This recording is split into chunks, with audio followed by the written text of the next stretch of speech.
Meantime, California Democratic Congressman George Whitesides was part of the effort to get the federal government to approve disaster assistance for those displaced by the fires.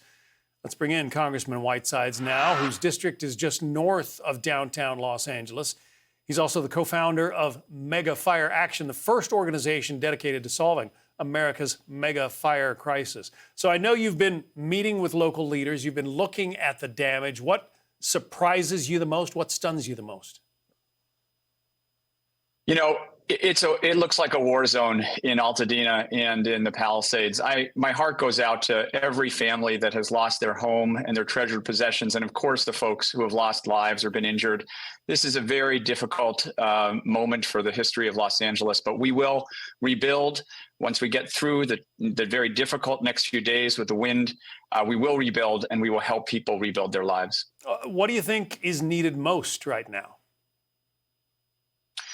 Well, we're not out of the woods. As your reporters have been talking about, we are concerned about the higher winds that may be coming up tonight. We're concerned about the higher winds Monday through Wednesday. So we're definitely not through this yet. I think we have another, almost week probably to go before we're through this particular terrible incident. I think that we have a lot of, work on the other side, but we need to stay active, aware, have go bags ready, pay attention to the evacuation warnings and the evacuation orders as they come in right now. Just heeding those evacuation orders has to be terribly difficult. I mean, some of those canyon roads are quite narrow, not a lot of room for cars, and if everybody's trying to get out at the same time, that's got to be very difficult and even dangerous. Yeah, it's really a nightmare scenario. I have friends in Mandeville Canyon, other places. This is a very difficult situation. That's why it's so important that people get out early. There's no reason to wait. Get out so that you can, let the fire professionals do their jobs, and so that the fire professionals don't have to, risk their lives to save yours. But at the same time, it's pretty tough to leave your home. It's hard to walk away from something that you've spent a lifetime building. Yeah, I mean, that's why your heart goes out to these folks. We had to, pack a bag full of family photographs, and you don't know what you should take. But the main thing is that what you need to do is to save your own life. And we are not through this yet. We need to come together as a city. We need to support our local fire professionals. We will do it. And then the long work of rebuilding will begin. Yeah. President Biden has said that the federal government is just gonna step in and take care of virtually everything. Mega Fire Action, the organization that you helped co-found, has it been in place long enough that you think it was able to help in this situation?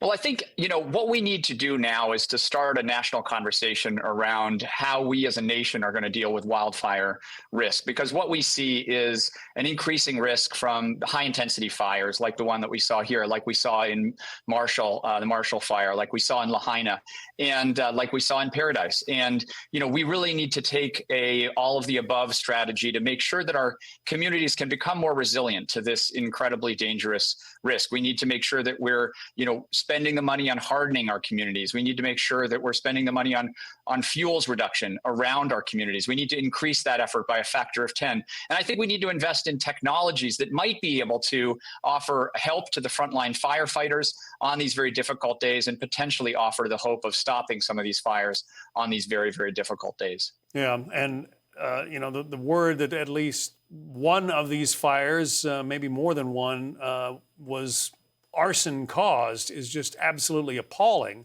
I mean, you can make all the predictions you want and try to get people prepared and ready for an accidental fire, but then to have somebody, take advantage of a situation like that is just appalling.